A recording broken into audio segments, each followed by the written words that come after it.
38쪽, 39쪽 2-2 서사갈래의 이청준의 눈길이라고 하는 소설 제시되네. 그래서 먼저 이 소설 하기 전에 서사갈래 개념과 특징이라고 해서 나타나는데, 서사갈래, 허구적 인물이나 사건을 특정한 시점에서 서술하는 문학 양식이다. 그래서 너희들이 안에 이제 보통 이제 소설에 해당한다라고 보면 되고, 특징, 작가가 내세운 서술자를 통해 사건을 전달한다. 그래서 보통 이제 소설이 시험범위 들어가면 시점이지, 시점의 특징과 관련해서 제시가 되고, 또 소술자의 위치와 태도에 따라 문학적 효과가 달라진다. 그럼 우리가 소술자의 위치가 안에 있으면 1인칭, 밖에 있으면 3인칭 이렇게 얘기하지. 주제를 효과적으로 구현할 수 있는 시점과 문체를 활용한다. 이렇게 돼 있고, 서사갈래의 구성 요소, 주제, 구성, 문제 총 3단으로 되어 있네.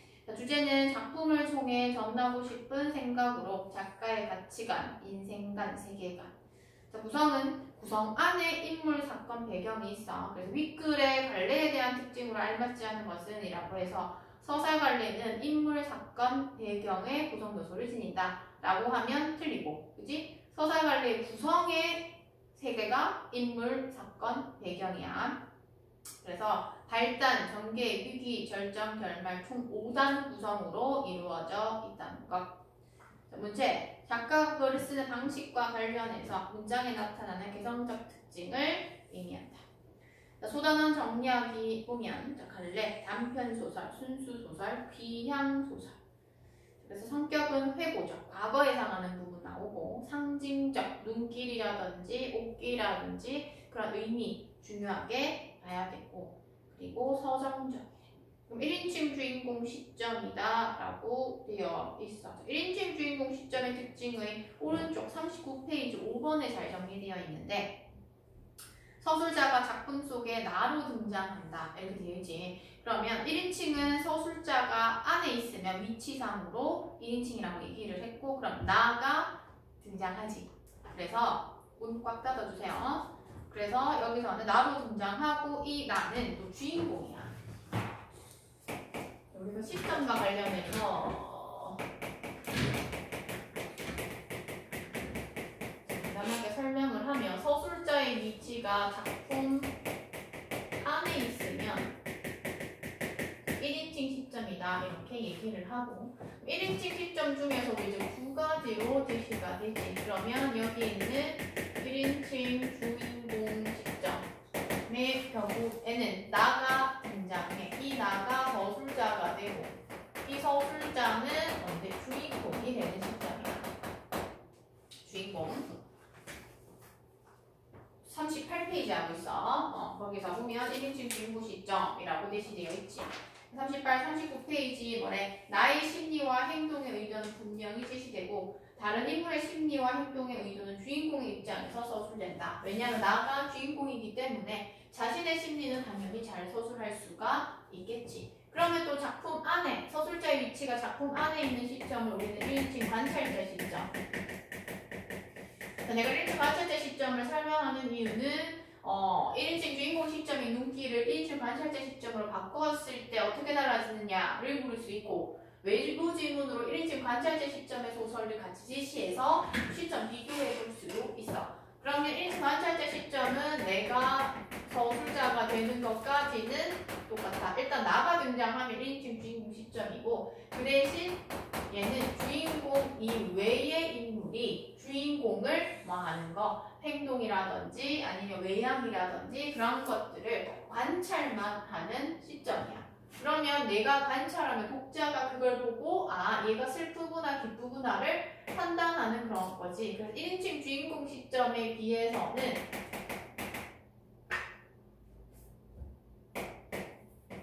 독자의 상상력을 조금 더 볼 수 있어.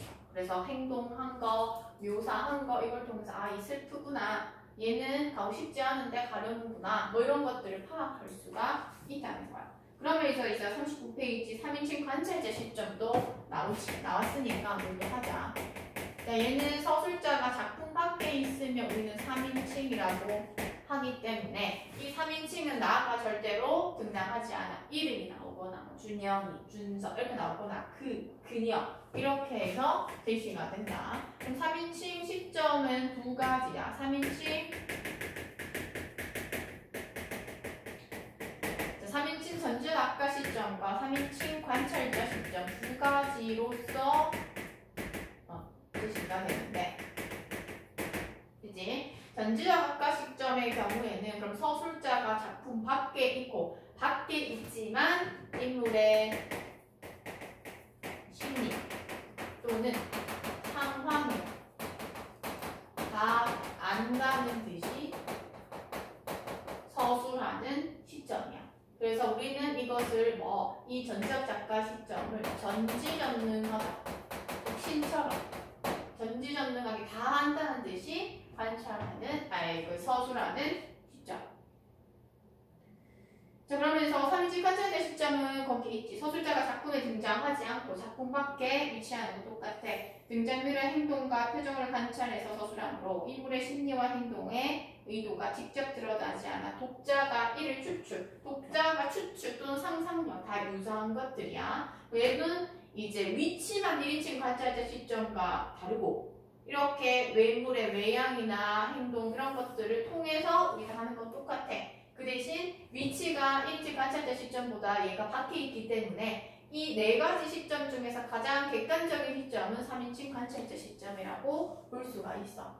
그치? 그래서 그러한 특징 참고로 알아두고. 다시 38페이지 돌아와서 배경 1970년대 현재 그리고 어느 겨울 과거 이렇게 돼 있어. 공간적 배경 시골 고향집 주제 어머니의 무한한 사랑에 대한 깨달음과 인간적 파괴. 회상과 대화를 통해 과거의 사실을 드러내는 역순행적 구성을 드러낸다라고 되어 있어. 자, 그럼 우리가 역순행적 구성의 시간을 거스르는 거야. 그지? 그러면 보통은 우리가 소설에서 현재 얘기하다가 과거 대상을 통해서 과거하고 다시 또 현재로 돌아옴으로써 이어지는 구성으로서 제시가 되지. 또는 뭐 지금 점심, 아침, 다시 점심 이렇게 해도 되고. 근데 보통 이렇게 돼. 그럼 역순행적 구성 방식의 반대는 뭐야? 순행적 구성 방식이지. 순행적 구성 방식은 과거 예를 들어서 시간 순서대로 과거, 현재, 미래 또는 과거에서 현재 이렇게 되는 걸 순행적 구성이라고 얘기를 하고, 역순행적 구성 방식 같은 경우에는 이렇게 돼 있기 때문에 봄봄이나 이런 것처럼 그런 과거와 현재를 되게 넘나드는 소설의 경우에는 시간 순서에 맞게 내용 파악하라 이런 문제도 나올 수가 있는 거고. 자, 그다음 상징적 의미를 지닌 소재를 활용해서 주제를 효과적으로 드러낸다. 상징적인 거 39쪽에 어깨, 눈길 있지. 시험에 반드시 지시되는 거야. 분명한 결론을 제시하지 않고 열린 결말로 사건을 마무리한대. 그러면 우리는 보통 열린 결말로 되면 여운도 남길 수 있고 또 상상도 할 수 있고 여러 가지 효과가 있겠지. 자, 작품 구조 발단부터 결말까지 총 5단 구성으로 이루어져 있대. 39쪽 핵심 강의야. 자, 여기서는 전체적인 거 39페이지에 있는 건 다 중요해. 다 중요하다. 주요 사건들. 그래서 보면 시간 순서대로 쭉 정리되어 있고 어머니에 대한 나의 심리적 거리감. 어깨의 의미, 나 안에 노인, 눈길의 의미, 나 눈길 노인 다 다르지. 그래서 3번과 4번은 싹 다 암기할 수 있어야 한다. 그치? 그래서 서술형으로 나올 수 있겠지. 어깨의 의미를 나와 노인의 측면에서 서술하세요라고 얘기하면 각각 서술할 수 있어야 한다. 시점했고 창작 배경은 작가가 실제로 형 때문에 집안의 몰락을 겪고 어머니와 서먹한 관계로 지냈으며 아내를 통해 어깨에 담긴 어머니의 사연을 알게 되고 그래서 주제로 형상화했다. 이렇게 구성했다. 그래서 40페이지 눈길 발단부터 우리는 보도록 하겠습니다.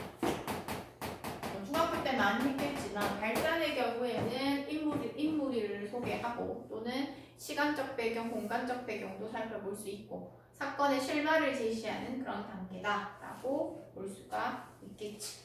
그럼 발단부터 한번 간다. 자, 이 지문 자체가 꽤 길기 때문에 하나하나 다 읽지는 않고 그냥 줄거리 얘기하면서 올 거야. 그래서 몇째 줄 아니면 이 부분 봐라 라고 했을 때 잘 따라와야 돼. 자, 내일 아침 올라가야겠어요. 점심상을 불러다 앉으면서 나 동그라미 나 등장하지. 그럼 1인칭이라고 했지. 얘는 1인칭 주인공 시점 는 마침내 입속에서 벌려오던 소리를 내어본다. 노인과 아내가 동시에 밥숟가락을 멈추며 멀거니 내 얼굴을 쳐다본다. 아, 그런 상황이 노인, 아내, 나 같이 점심 먹고 난 뒤에 그런 상황이 있구나 정도. 내일 아침 올라가더니 이참에도 그렇게 쉽게 이렇게. 노인은 결국 숟가락을 상위로 내려놓으며 믿기지 않는다는 듯 대묻고 싶었다. 그러면서 나는 이제 내친 걸음이었고 어차피 일이 그렇게 될 바엔 말이 나온 김에 내 늪을 분명히 지어두지 않으면 안 되었다. 이렇게 얘기를 하는 부분이야. 자, 여기 나와 있는 나는 주인공이다. 서술자인데 일단 여기까지의 상황으로 봤을 때 이 나는 집으로 빨리 가고 싶구나 정도 우리가 파악할 수가 있겠지. 그러면서 얘기를 한다. 아, 뭐 급하게 맡아놓은 일도 한두 가지 아니고 자, 그래도 한 며칠 쉬어가지 않고 난 하필 이런 더운 때를 골라왔길래 이참에 며칠 좀 쉬어갈 줄 알았더니 점점점점이라고 되어 있어. 자, 그러면 이제 여기 나의 노인. 사실 이 노인은 나의 어머니지. 근데 아까 앞에서 나가 이제 노인에게 심리적 거리감을 느낀다라고 하니까 어머니나 엄마라고 하지 않고 이렇게 노인이라고 얘기를 하는 거야. 그치? 그러면 이 노인의 입장에서는 이 아들을 자주 보는 게 아니기 때문에 누구에게 나에게 있어서 서운한 거야. 이제 더운데 왔는데 좀 이따가 가지 서운하지. 자, 그랬더니 제가 무슨 더운데 추운데를 가려 살 이유가 있으니까 그래도 먼 길을 이렇게 단걸음에 되돌아가기에 하겠냐. 넌 항상 한동자로만 왔다. 한걸음에 새벽길에 가서만 하더라마는 이번에는 너 혼자도 아니고 하룻밤이나 차분히 좀 쉬어가도록 하거라 라고 얘기를 하네. 그지? 집으로 빨리 가고 싶은 나의 모습과는 다르게 이 엄마의, 이 노인의 마지막 모습에 있어서는 이 노인은 나, 즉 아들과 함께 시간을 조금이라도 보내고 싶은 마음을 우리는 확인할 수가 있겠다. 자, 오늘 하루는 쉬었지 않아요? 라고 얘기하면서 나는 또 얘기를 하지. 그랬더니 급한 일은 우선 좀 마무리를 지어놓고 오지 않고선 서운함, 섭섭함. 그렇다고 해서 이 서운함과 섭섭함을 막 짜증내거나 그렇게 하진 않아 엄마가. 이 노인, 그치? 그냥 다만 섭섭하고 서운하고 아쉬울 뿐. 노인 대신 이번에는 아내 쪽에서 나를 원망스럽게 건너다 왔다 라고 돼 있어. 이렇게 얘기하는데 누가 이 아내나 의구하는 그런 마음으로 원망의 시선을 보낸다 이렇게 얘기하지.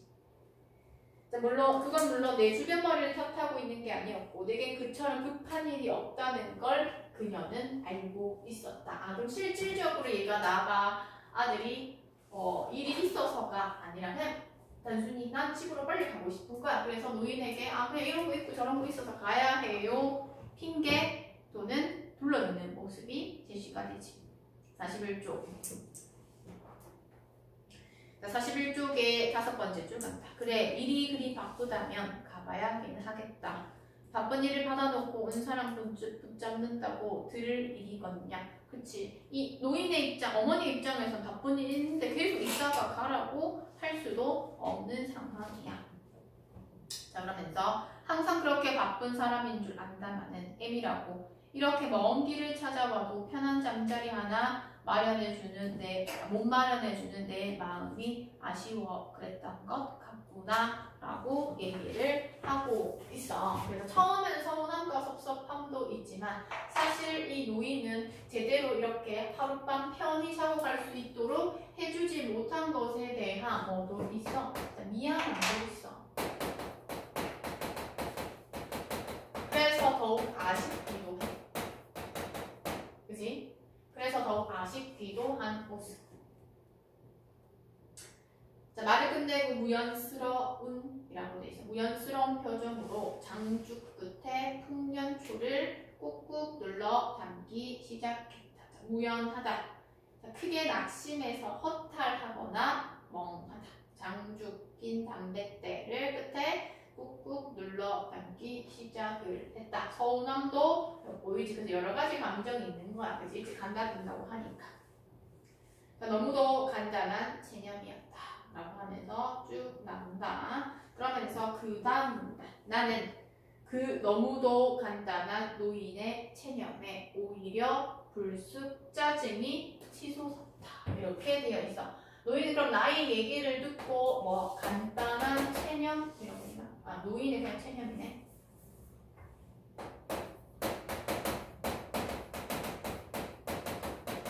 아들이 간다고 하니까 뭐 노인의 입장에서는 바빠서 일이 바빠서 간다는데 덧대고 붙잡을 수는 없는 노릇이야. 근데 얘는 뭐 노인의 체념에 오히려 불쑥 짜증이 치솟았다 이렇게 얘기를 해. 그러면 이 노인의 입장에서 체념한 이유를 우리가 생각을 해보면 누구한테? 즉 자식.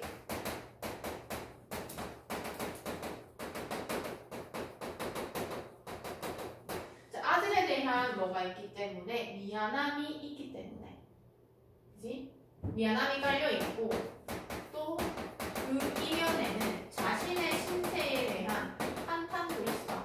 이렇게 편안한 잠자리 하나 해주지 못하는 동시에 이러한 상황과 그다음 이러한 공간과 자기의 재미지 그러면서 그렇게 됐을 때 지금 며느리도 같이 있는 상황이잖아. 그치? 며느리도 있는 상황이기 때문에 또 그 며느리에 대한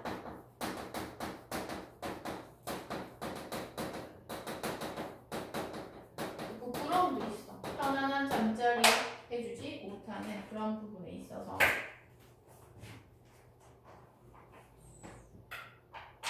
그치? 그런 입장에서 이제 노인은 어쩔 수 없이 체념했을 텐데 나는 그러한 체념에 뭐한데 짜증이 치솟았다. 나의 입장에서는 이 체념에 짜증났다. 왜 그럴까? 이렇게 체념한 것도 뭔데? 자신을 아들을 배려한 거야. 그치? 그거에 대한 얘는 뭐가 있어? 엄마이지만 불편함이 있기 때문에 그것이 짜증이 났다. 이렇게 얘기하는 거야.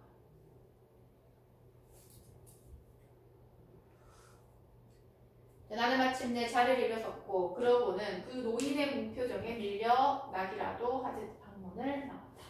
장지문 밖 마당가에 작은 치자나무 한 그루가 한낮에 땡볕을 견디고 서 있었다. 라고 얘기했잖아요. 치자나무 한 그루 내고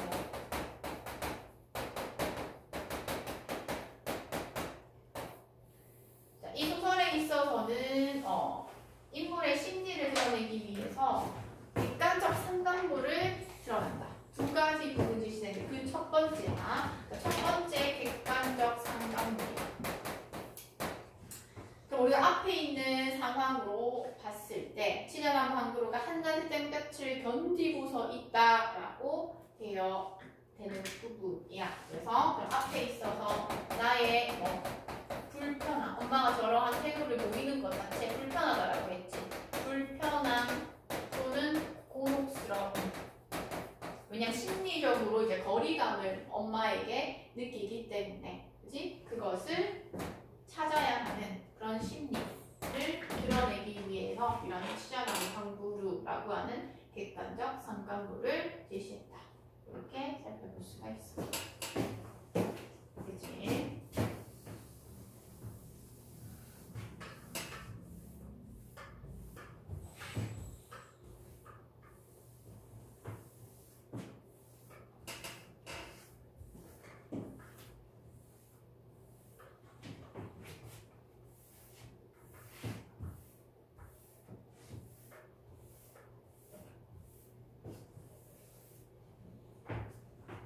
준현이는 만약에 하다가 한 시계도 쌤의 설명이 안 끝나면 그냥 가면 그 부분은 인강으로 들어.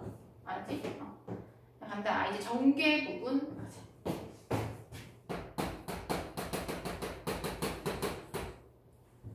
전개 부분 간다.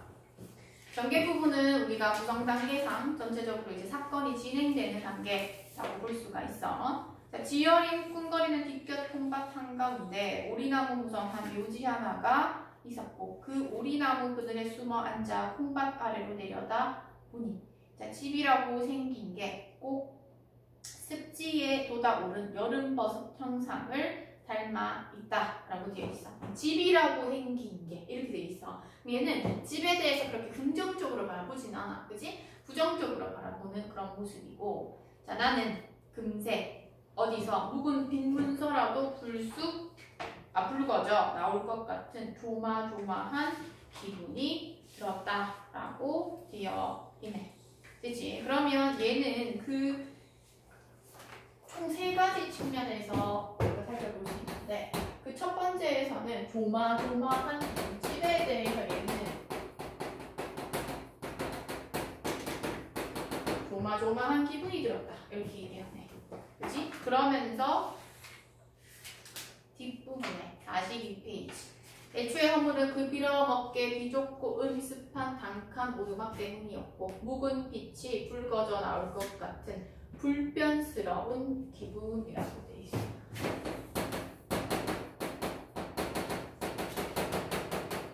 얘는 집에 대해서 긍정적이다. 그치? 부정적 인식을 우리가 취하고 있구나. 자, 그러면서 처음 예정을 받고 하루 만에 다시 길을 되돌아갈 작정을 내리게 한 것 역시 그러했다. 자, 하지만 내게 빛은 없었다. 노인에 대해선 처음부터 빛이 있을 수 없는 떳떳한 처지였다. 얘는 뒷부분에도 가면 알겠지만 나는 노인에게 있는 빛이 계속 없다라고 강조해. 노인도 물론 그 점에 대해선 나를 완전히 신용하고 있다. 자, 내 나이 70이 다 됐는데 이제 또 남은 세상이 있으면 얼마나 갈라더냐라고 그런 얘기를 쭉 얘기를 하는 부분이야. 그치? 그리고 밑에 내용 나오고 기억 밑에 이럭저럭 지내다 이대로 가면 그만일 육신 이제와 늙음하게 웬 딴 세상을 먹었다고. 자, 한 번은 또 치질기가 몹시 심해져서 배변을 힘들어하시는 걸 보고 수술 같은 걸 권해본 적이 있다 라고 얘기하고 있어. 하나에게 있었던 일상을 얘기를 하지. 수술을 권했었는데 자, 나이를 먹어도 안 여자는 안 여자다. 어떻게 남의 눈에 굳은 데를 보이겠더냐. 그냥 참다가 갈란다 라고 얘기하고 있어. 거절하는 이유는 뭐야? 아들을 위해서 뭐 되는 거? 핑계 대는 거지. 괜히 아들한테 뭐가 될까봐 짐이 될까봐. 그래서 일부러 이제 거절하는 모습이 제시가 돼. 그러면서 이제 A 부분 간다. A 부분에 있어서는 이제 고등학교 1학년 때라고 얘기하면서 제시가 되는 부분이야. 이 부분에 있어서는 이제 고등학교 1학년 때 주벽으로 가게가 파산을 겪은 뒤부터 이렇게 하면서 과거에 어떤 일이 있었는지 예시를 해.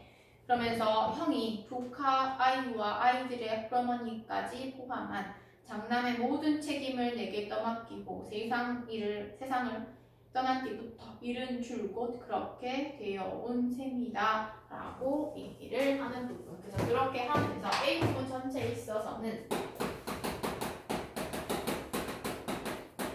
내가 고등학교 때 있었던 집안 내력에 대해서 얘기를 하고 또 그 사정이 형으로 인해서 많이 어려워졌다는 것을 요약적으로 제시해요. 그래서 이 얘는 여기 나와 있는 나는 어렸을 때 경제적으로 너무 힘들었다는 것을 우리가 파악할 수가 있어. 그래서 A 부분에 보면 장남의 책임을 감당하기를 사양치 않을 수가 없었다라고 하면서 그런 내력을 제시하지. 노인과 나는 결국 그런 식으로 서로 죽을 받을 것이 없는 처지였고 노인은 누구보다 그것을 잘 알고 있었다. 그렇기 때문에 내게 대해선 속망도 원망도 있을 수가 없다라고 얘기를 하는 부분. 계속해서 아까 42페이지 윗부분에서도 그렇고 42페이지 마지막 부분에 있어서도 그렇고 여기 나와 있는 이 나는 누구야? 노인에게 빛이 없다고 말하고 싶은 거야. 믿고 싶은 거야. 그래서 반복적으로 계속 얘기하고 확신하고 하는 모습.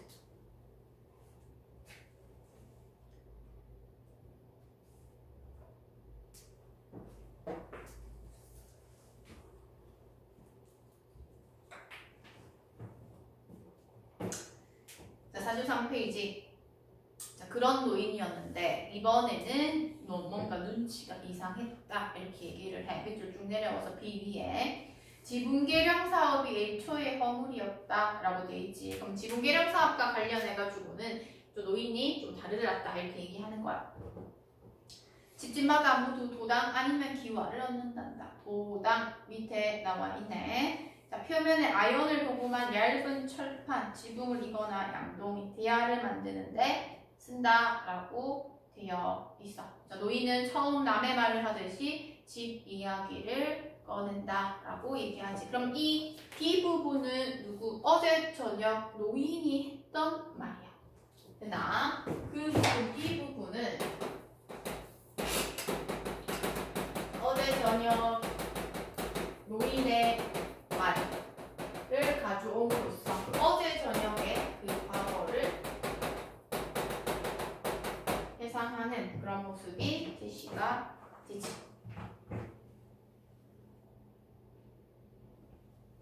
자, 노인은 처음 남의 말을 하듯이 집 이야기를 꺼냈고 어제 저녁 노인과 어제 저녁에 있었던 일 얘기하는 거야. 셋이서 잠자리를 들기 전이었고 밤이 익숙해서 형수는 조카들을 데리고 이웃집으로 잠자리를 얻어나갔고 우리는 노인과 셋이서 그 비좁은 오두막 단갑방에서 잠자리. 그래서 아직 형편이 어려운 처지에 있음을 우리가 파악할 수가 있어. 밑에 어기영차, 어기영 하면서 이제 다른 집은 지분 개량 사업 하니까 사람들이 막 일하는 소리가 들리지. 그러면서 밑으로 세 번째 줄 내려가면 동네가 너도나도 집들을 고쳐 짓느라 밤잠들을 안 자고 저 야단들이구나.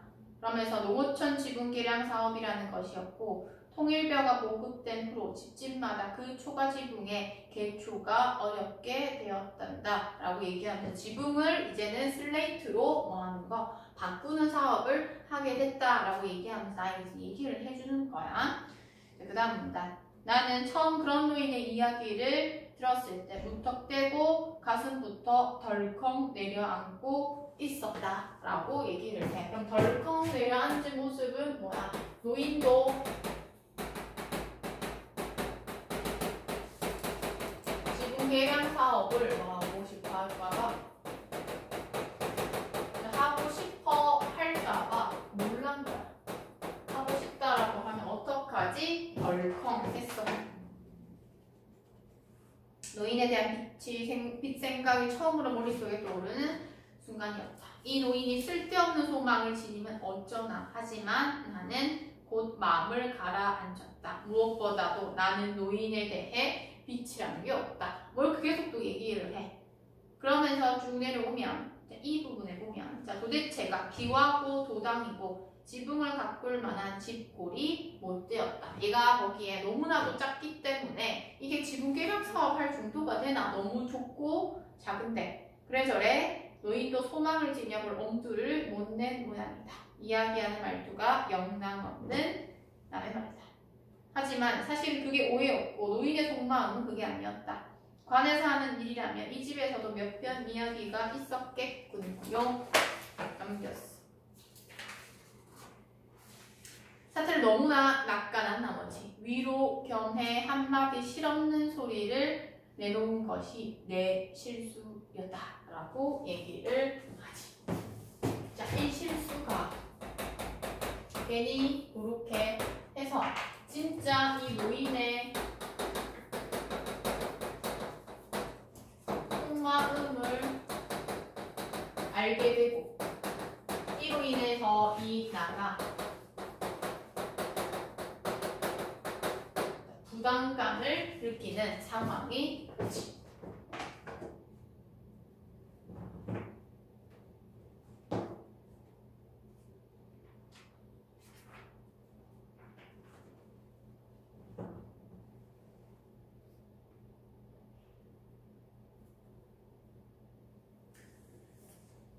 노인은 다시 자리를 일어나 앉았고 그리고 머리맡에 놓아둔 장축 끝에다 풍년초 한 줌을 쏘아 받기 시작을 했다.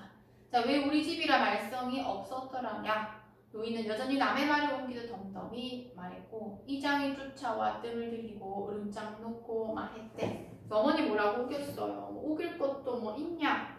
지놈들도 눈깔이 제대로 박힌 인간들이면 그렇지 그러면서 보면 다 알지 뭐 이렇네요. 그랬더니 몇 번 더 발길을 스쳐가더니 그 다음엔 흐지부지 말이 없더라. 지놈들도 이 집 꼴을 보면 그걸 이제 청맹관이 들이더라냐. 청맹관이 겉으로 보기에는 눈이 멀쩡하니 앞을 보지 못하는 눈 또는 그런 사람. 그치? 그러면서 쭉 얘기가 나오고 어쨌든 노인도 이 지분계량 사업과 관련해가지고는 자기 집이 너무나도 좁게 하기 때문에 어쩔 수 없이 그냥 할 수 없잖아 이렇게 얘기를 해. 하지만 44페이지 맨 밑에서 2, 4, 6번째 줄. 그런데 그게 오히려 결정적인 실수였다까지 이어지는 거야. 그러면서 얘기한다. 하기사 그 사람들도 그런 소리들을 하더라. 오늘 밤일을 하는 저 집을 끝내고 나면 이 동네가 이제 지분 계약을 안 한 집은 우리하고 저 아랫동네 순시비는 2집밖에 안 남는다니 말이다 라고 얘기를 하지. 그 노인이 직접적으로 얘기 못하고 간접적으로 소망을 제시하는 부분이야. 우리만, 저 순시비네랑 우리만 안 했다. 이렇게.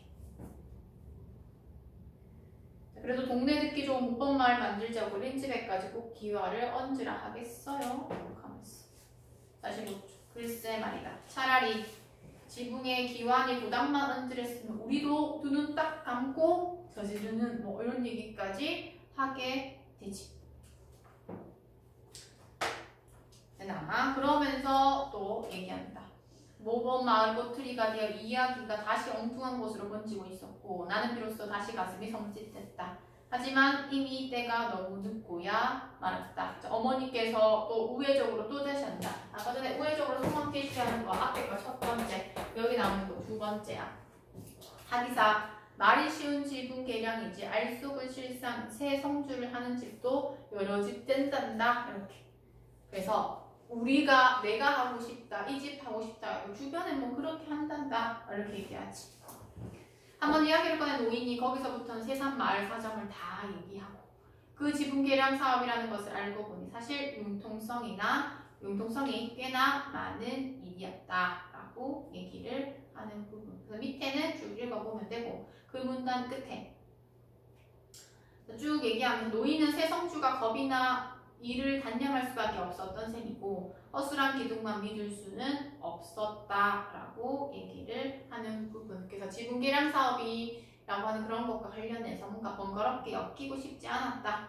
일은 아직 낙관할 수 없었고 나는 불시에 다시 그 노인에 대한 나의 빚만을 생각하고 있었다. 노인도 거기서 한동안은 그저 꺼져가는 장축불에만 신경을 쏟고 있는 기색이었다라고 얘기하지. 이렇게 간접적으로 소망은 제시하긴 했지만 말을 할까? 진짜 이 지분 계량 사업을 나도 하고 싶다고 고민하는 거야. 그랬다가 결국에는 디귿 밑에 이참에 웬만하면 우리도 여기다 반 한 칸쯤이나 더 늘리고 지붕도 도당으로 얹어버리고 싶긴 하더라만 이라고 간접적으로 소망을 제시하다가 이제는 직접적으로 이제 소망을 제시하는 모습이야. 지분 계량 사업 노인도 하고 싶다는 거지. 밑에는 읽어보면 되고 46페이지. 노인은 결국 그런 식으로 당시의 소망을 분명하게 해버리고 만셈이었고 지금은 아니더라도 적어도 그런 소망을 지녔던 것만은 분명한 것이다. 나는 이제 할 말이 없었다.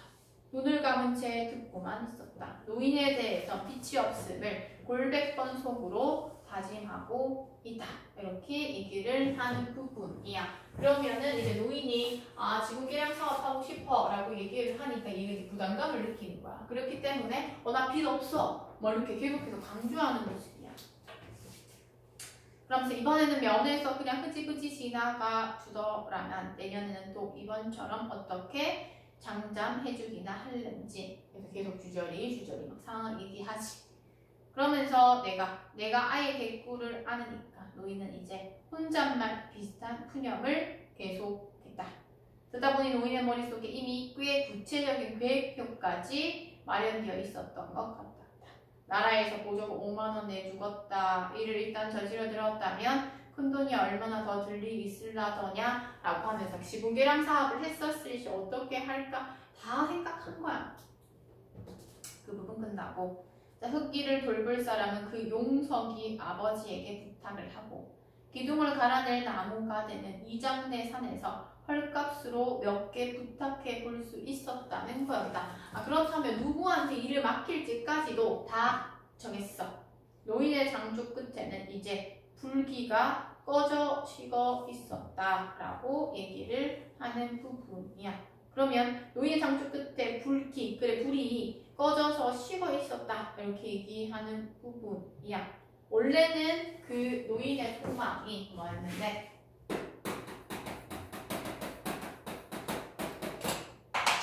이 꺼져가는 소망이었다면, 그지? 그 뒤에 보면 연신 그 불이 꺼진 장죽을 빨아댔다라고 얘기를 하면서 다시 그 소망을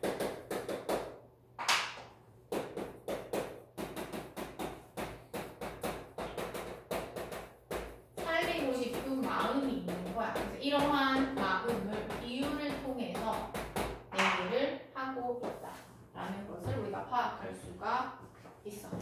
그래서 예의면 보조금 5만원과 이웃도움이 아까워서라도 일을 단념하기가 아쉬웠다는 죄였다. 원래는 소망이 있지만 못하지 했는데 이제는 소망을 살리고 싶은 그런 노인의 모습을 살펴볼 수가 있어.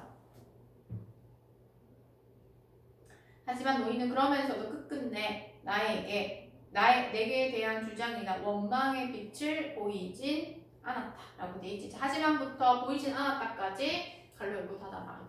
거기다 정리한다. 아들에게 부담을 주지 않으려는 배려. 아들에게 부담을 주지 않으려는 배려.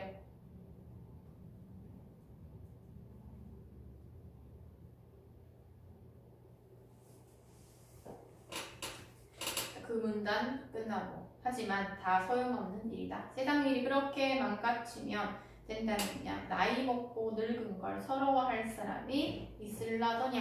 그야말로 나이를 먹으면 아기가 된다더니 이게 다 나이 먹고 늙어가는 도망기 한 가지제까지 갈로 닫고 동그라미 이. 이렇게 하는 건 이 아들이 마음 편하게 너 부담 갖지 마 라고 하기 위한 그 노인의 배려가 되는 거야.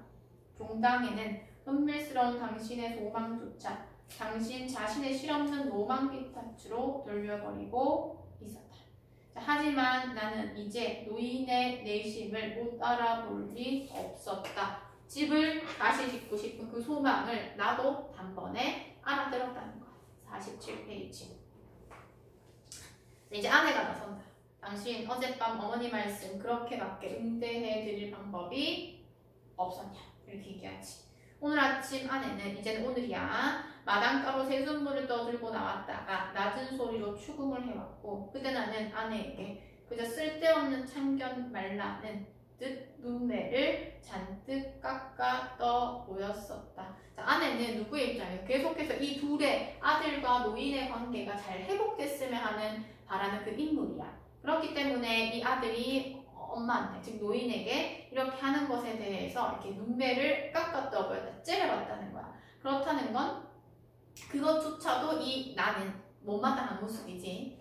아내는 그러는 나를 차라리 경멸적으로 남랐고 당신은 참 엉뚱한데 소독하다. 늙은 노인네가 가엾지도 않냐. 말씀이라도 좀 더 따뜻하게 위로해 드릴 수 있었을 텐데 말이에요 라고 얘기를 해. 이거 봤을